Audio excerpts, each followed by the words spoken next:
So I would like to start by saying that, and I think many of you in the room agree with me, that COVID-19 is actually more than a communicable disease.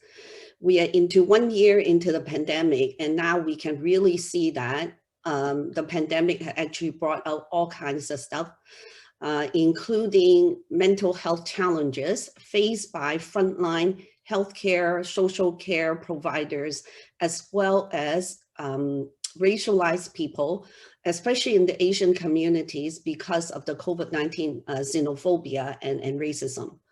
And on top of that, the pandemic really had shine lights on the existing inequities that had happened for years and even decades and hundreds of years. So we see that racialized communities, particularly Indigenous, Black, and all the racialized people who had economic disparities are actually affected also most. And in the front line, we know that healthcare providers who hold the lowest rank in the system also are affected. So many of our personal care workers are also affected. So we need to look at the pandemic as something that's really tied to our race, gender, and class. And I want to focus on the shadow pandemic. In February, when the federal government called out for teams to actually do a COVID rapid response study, my colleagues and I, we got together and we reflected on SARS, and that's why we went out and actually secured the fund to carry this out. So our project actually focused very much on 3 prongs. One is about prevention. How do we make sure that the community get accessible and accurate information? Another big part is really about how do we support the affected communities as well as frontline healthcare providers in terms of the shadow pandemic of mental health challenges. In 2003, when SARS broke out, I was working in the SARS Control Center in Toronto Public Health. And afterward, Dr. Fung, Kenneth Fung, and I, and a whole coalition of people actually went and set up a hotline because at that time, the Chinese community were facing really horrific racism. And then it moved to the Filipino communities, and there was actually no help out there at that time. We were not prepared. So this time with this pandemic, even though there are lots of resources out there, what we are finding from our study, because we are doing this PACER training that we invite frontline healthcare providers to join, is a 6-week program that I'll speak more. What we are finding is that in the media, in the mainstream media, in any kind of social media, healthcare providers and frontline workers had been kind of painted as heroes. And of course they are heroes and they are sacrificing a lot. But the problem about painting the, frontline providers as heroes is that it also takes away the kind of attention to what healthcare providers and frontline social workers had to do beyond what they had to do at work as their duties. So in our study, we had engaged participants who work with people with disabilities, autism spectrum, people with mental illness, and then frontline in ICU and all that. But then they also share with us that their personal life is also very stressed in a sense that their children had, no support because of the closure of school, closure of childcare. They also had to take care of their elderly relatives. And on top of that, some of our healthcare providers themselves are also service users. So those who are working in the front line as nurses, as therapists in the hospital and the clinic, many of them actually had injury in the past that actually gave them chronic pain. And with the closure, they were not actually able to go and get physiotherapy and all that stuff. So when we think about the mental health of frontline healthcare providers and services providers, is really beyond the kind of constantly changing policy at work. the changing messages from the government, the worried about PPE, those things were totally valid, but behind the scene, they also had triple, quadruple challenges that we're not paying attention to. So then how do we protect ourselves from the shadow pandemic of mental health challenges and distress? We have participants who actually talk about in wave one, they had considered ending their lives because, there are other challenges that is in their life. So one thing that I really want to share with you today is the psychological flexibility, which is really a concept and a model that we can use not only with ourselves, but also we can share it with other people in our lives. So it could be our colleagues, it could be our communities. So what do I mean by psychological flexibility? Psychological flexibility is really about our ability to pursue our goals based on our values, even though we are actually under a lot of challenges and distress. It is a little bit different from resilience, but it does promote resilience. And nowadays, when we talk about resilience, resilience is really more than an individual's personality and ability to bounce back. Resilience, we can only actually get in touch with our resilience if we are supported by our communities and by all the peoples in our lives and at the workplace. So how psychological flexibility would manifest is actually our experiential acceptance, our willingness to actually stay in contact with what is challenging in our lives. And this is not really about injustice, that we are just holding on to it and it's accepted. It's really accepting that when we are going through challenges, we experience all kinds of emotions. And those emotions and thoughts and voices from the external world and inside our mind constantly come back. And when we are overwhelmed with the news, what is happening out there, we're overwhelmed with the policy that is happening at work, we're overwhelmed with the heartbreaking way we are actually providing care to our patients because we had to watch them die without their families, without us touching them, without wearing gloves. Those are the kind of really challenging emotions and sensations and ideas and thought that could really hold us back. So psychological flexibility is about how can we build up this flexibility so that, yes, we acknowledge that there are challenges, there are painful suffering going on, and yet we can get in touch with our values and get in touch of holding and providing space for those challenging experiences and ideas and thoughts and emotions.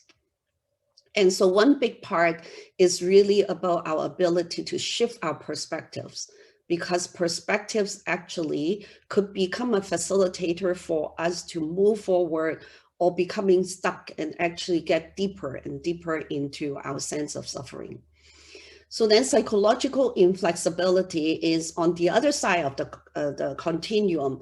And I like to put flexibility and inflexibility as a continuum because I personally do not buy into that absolute dichotomous two-way things. Either I'm flexible or I'm not flexible. Whether I'm flexible or not depends on the context and the situation that we are in. So inflexibility is on the other side of the continuum, and it kind of play out in a way about us avoiding experience because we have certain negative experience in the past that we try to avoid that. And in doing so, that might actually bring us even more anxiety. It might bring us more even sadness or suffering. And it doesn't allow us to get in touch with something within us that are actually very powerful. And that is our values. So here I'm showing you two pictures. Flexible, it will be like water, where we put our fingers into a bowl of water and it can go through. Whereas when we become inflexible, it's like that bowl of water had turned into ice and we're not able to actually put our hand and put our fingers into it. And psychological flexibility and inflexibility really does affect our health outcomes. and our functioning. There are lots of research out there now that actually show that if we're able to build our psychological flexibility, we're better able to actually balance our demands.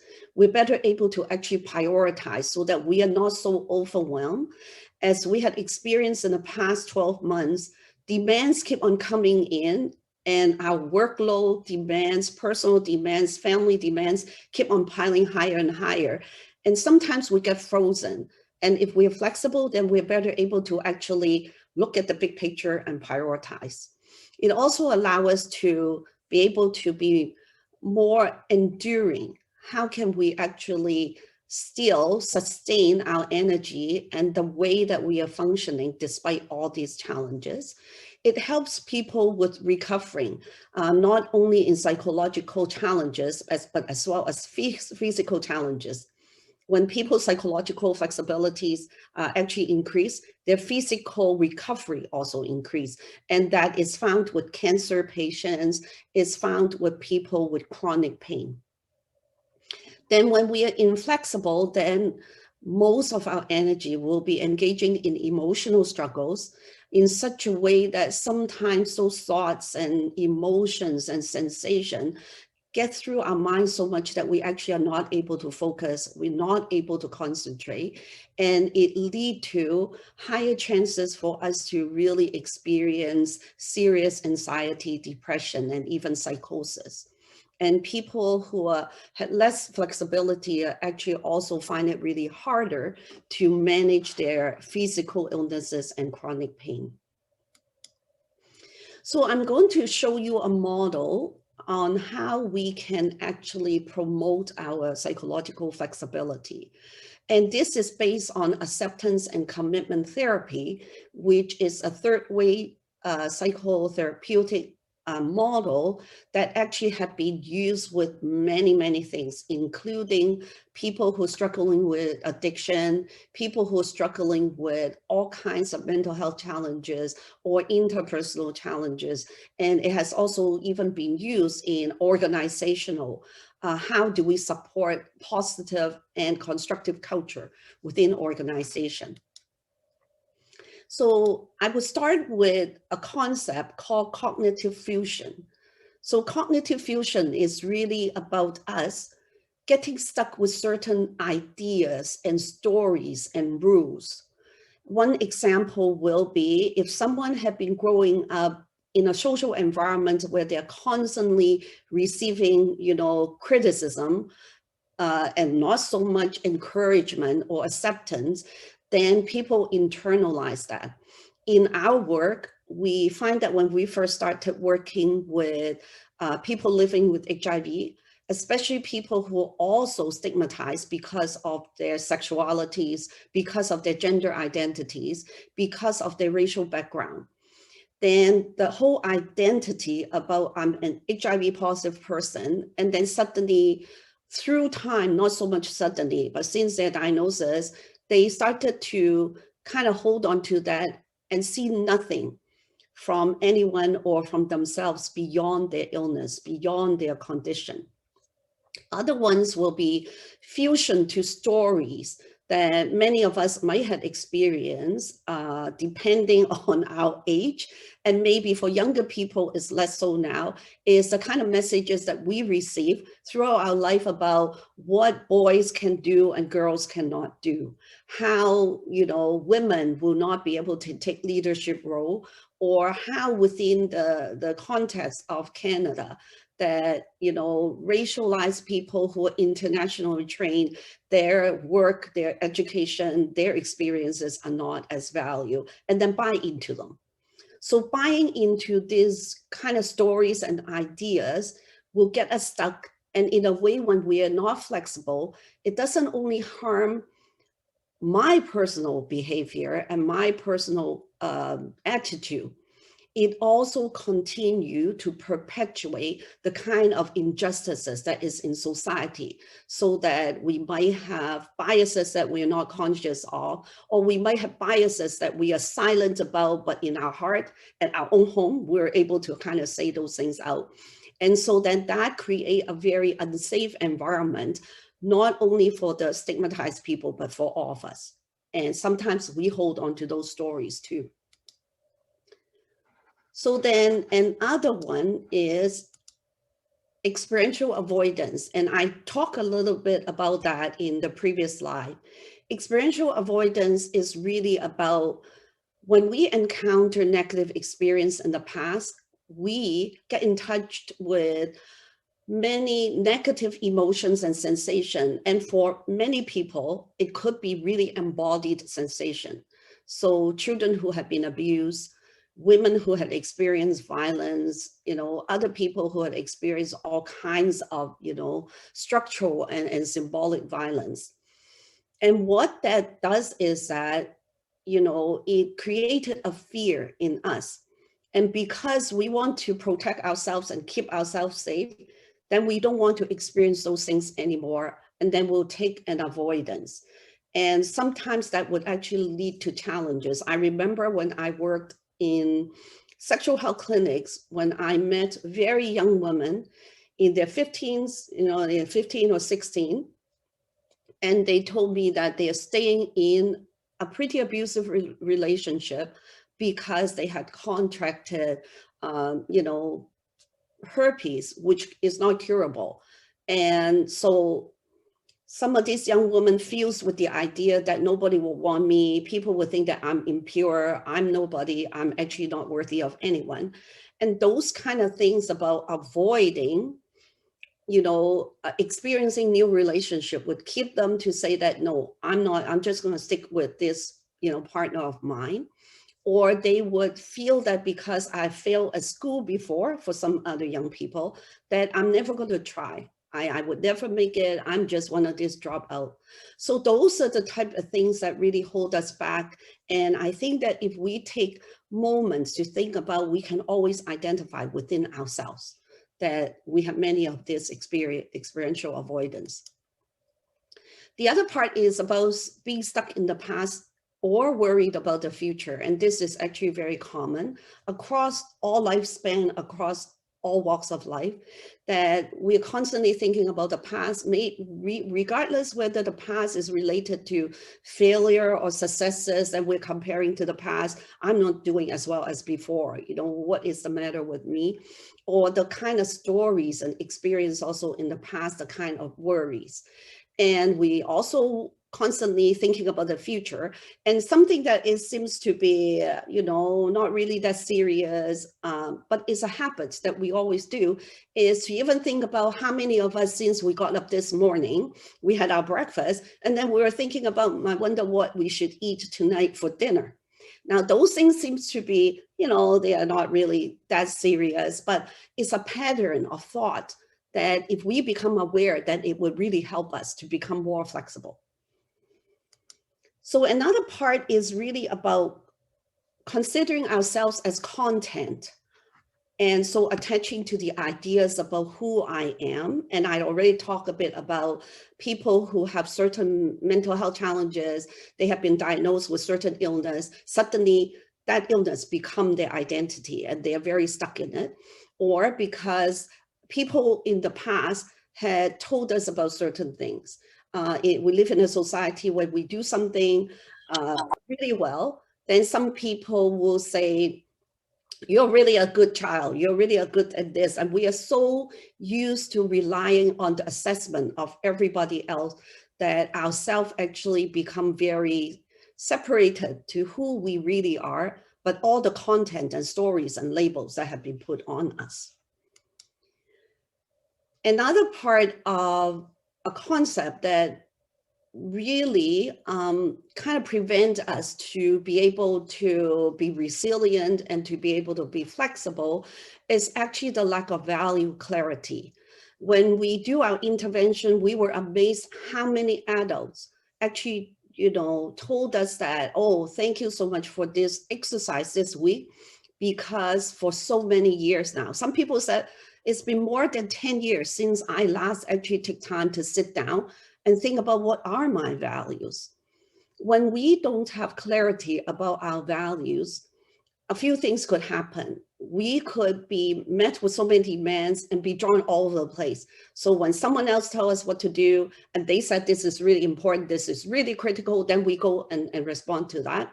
Or we will say that, having kind of avoidance, that I know many people telling me to do these things, but I'm not really sure. I don't think I'm good enough for this. And then they will kind of turn it away. And so those are the type of things that really become barriers for us to live the full potential value living that we all want to do.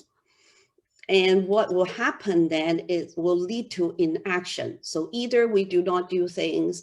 Many people who share the challenge that they face is procrastination. They know they need to take time to take care of themselves, but then so many other things seems to be more important. So then they put it at the back. Or people will be very impulsive. They react to certain emotional call, and then they behave in ways that they might regret, or it might lead to outcomes that they didn't want to do, or they will do avoidance. So now I'm going to move into talking about then how do we become psychologically flexible.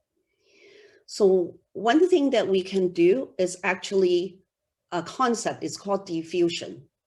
So diffusion is really about having the awareness that our thoughts, the stories we had heard, the labels that people had imposed on us, the labels that we put on us, they are only labels and stories and thoughts. They're not really us. They are not really the reality. What we recall in the past are something that happened in the past, but is no longer the current reality. So another concept is about acceptance.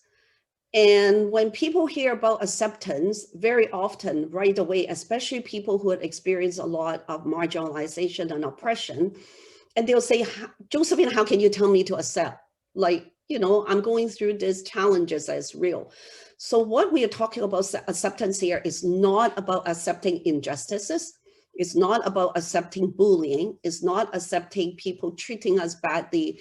It's not accepting any of those type of violence. Acceptance is being able to create a space, being able to actually hold the internal struggles that we have. When we are aware that I'm feeling this butterfly in my stomach because there are things that I have not met. Am I able to actually just sit there and say, I'm noticing that there's this sensation in my body. I'm feeling that this sensation is making me have these emotions of anxiety, these feelings of unsure, uncertain. And so let me just sit with it and hold it and honor it. And that's what the acceptance is about. That when I have certain thoughts that come into my mind, when I'm writing my final exam, and these thoughts come in and say, you didn't do well in your midterm, I'm sure that you will fail. Am I able to actually accept that and say that I'm having that thought, but recognize that it is a thought and it's making me feel anxious, and then I pay attention to those sensations in my body. So the other thing that would help us is to be contact with here and now. And many of you, especially those of you who work in health and social care, you have seen all kinds of evidence that mindfulness, practice of mindfulness had become something that people had identified with being very helpful. So being contact with here and now means that we take the moment to not be distracted, not worry about the past, not worry about the future, and just be here. And this is something that doesn't cost us anything. It is something that nobody can take away. It's something that I can do. And some people have told us that, well, I can practice mindfulness. I just cannot sit because all these thoughts come in and make me feel very uncomfortable. Contacting with the moment doesn't mean you have to sit there like what you see in those commercials about people sitting there crossing their leg in their lotus pose and they're meditating away and they sing Om. Contact with here and now, it just means you stop, you pause, and you just contact with the moment to notice how does it feel when I'm sitting on this chair. I never pay attention to where my buttock and the chair contact, how it feels, Or when you're brushing your teeth, pay attention to the sensation when that brush is actually going through your gum and your teeth, that we have seldom actually take time to do that. Or when you eat lunch today, just chew your food very slowly and pay attention to the sensation you feel inside your mouth when you're eating. And those are all contact with here and now. Go out for a walk and really listen to those birds out there. I was pretty amazed that they're all out singing already, even though it seems still to be quite cold. So another part is really about self as context. Self as context versus self as content is very important. Self as context means that I am actually not all my past experiences. I'm not all those stories that people told me about me. Self as context is recognizing that I am the holder of those experiences. Those experiences continues to change. I gain insight from it, but I am not those experiences. And this is really critical for those of us who have challenges because of the many labels and violent, stories that people have imposed on us. So the other part is about getting in touch with our values. And this is something that I would really encourage all of us to do. And it doesn't really take that long, but it's really to take time to even think about what really matters to me, what really matters to me in life. And getting in touch with those things would give us clarity.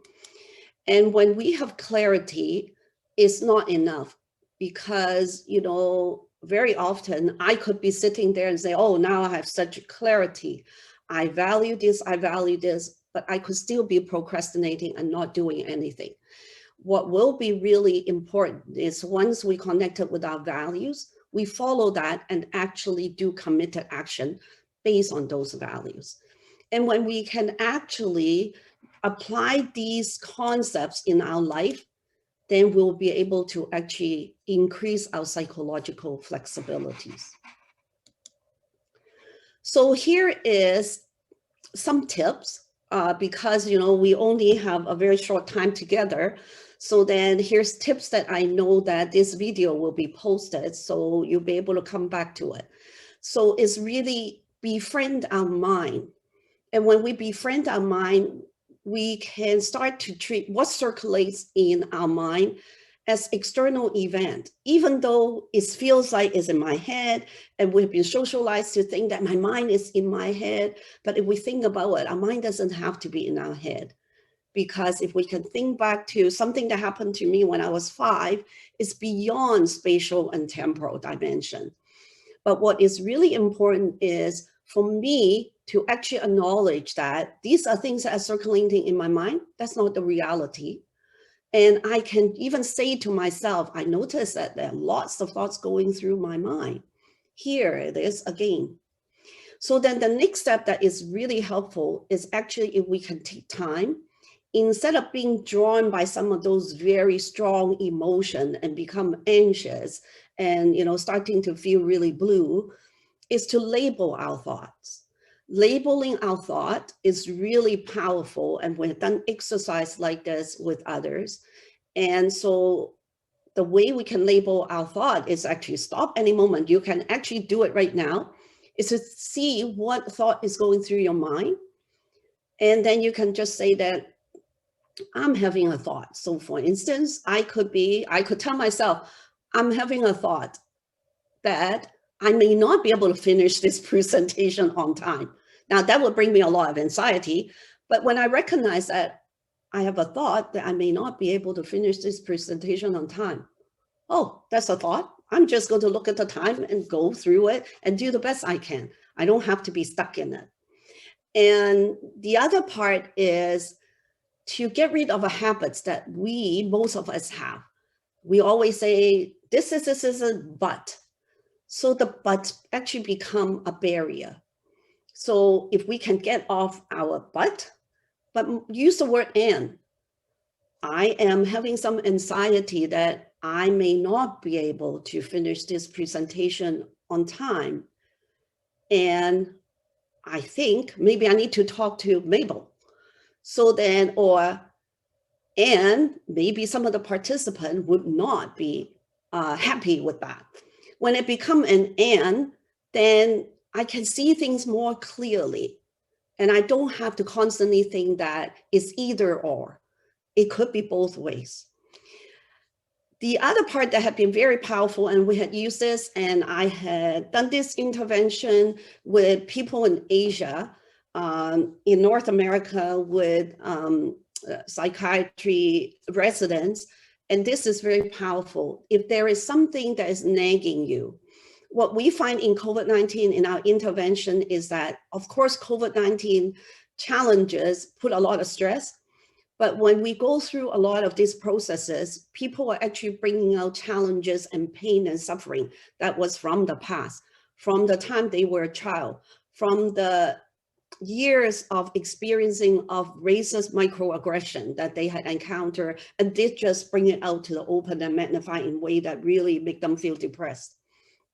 So one way of vocalizing this is if you have one of those things. So for instance, I would invite all of you after today's session, anytime you have time, is to write down a word that you feel negative about yourself, that you don't like about yourself. Then you tell a story about that, but don't just tell a story, sing it out. Using your favorite song, sing it through Happy Birthday, sing it through Jingle Bell, or saying it out as if you are a reporter. And you will be able to actually experience how you're liberated from that burden of holding on to those negative thoughts. Another thing is to thank our mind. When we thank our mind, it's one way to diffuse, to let us know that those are thoughts and the thoughts are doing something, but this is not the reality. It's not the reality. See, I just say but, and it's not the reality. And it's a pattern that, we keep on repeating. And so we don't really need to get into about problem solving, avoiding danger, because we're no longer living in the cave age. So we need to let go some of these and really start to befriend and connect with our mind, recognizing what it's trying to do to protect us. But then at the same time, some of these protections are no longer useful. When we say certain words and thoughts out loud, it also helps us to lose the meaning. So you can find your negative word and you just say it 100 times, constantly fast. And then you realize that many of our participants told us that suddenly those words don't have the same meaning and power over them. Another way is also to become an observer. To become an observer is about observing your thought, observing your sensation, observing your emotion. And when you observe those, then you can actually distance yourself because you're no longer stuck with it. You're now the observer, you are actually seeing something else. And there are strategies that, we had even mindfulness practice that we guide people. So there are challenging thoughts or there's certain emotion and sensation that we feel is bothering us. Watch the sky, put it on a cloud and watch it flow away.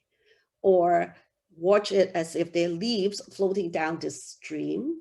Or they could be like you're standing behind a waterfall and you can watch the waterfall coming down, but you're not part of the waterfall. You're observing it.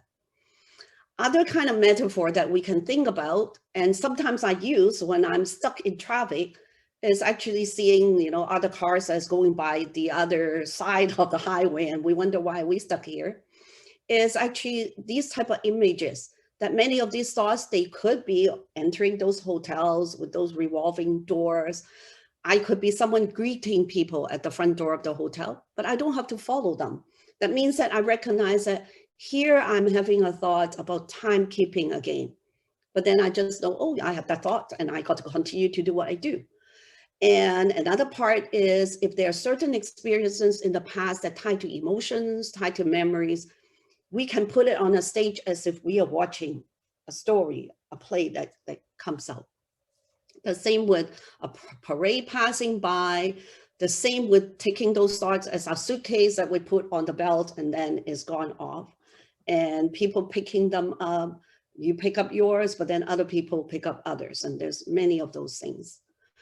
The other thing is to know that when you're having thoughts, then are you buying into those thoughts? Because thoughts can come and go, and it's fine. Because I would even think that people who meditate for hundreds of years, well, not hundreds of years, maybe 30, 40 years, they still have thoughts coming through their mind.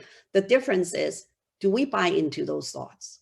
And when we're buying into those thoughts, how is it working for us?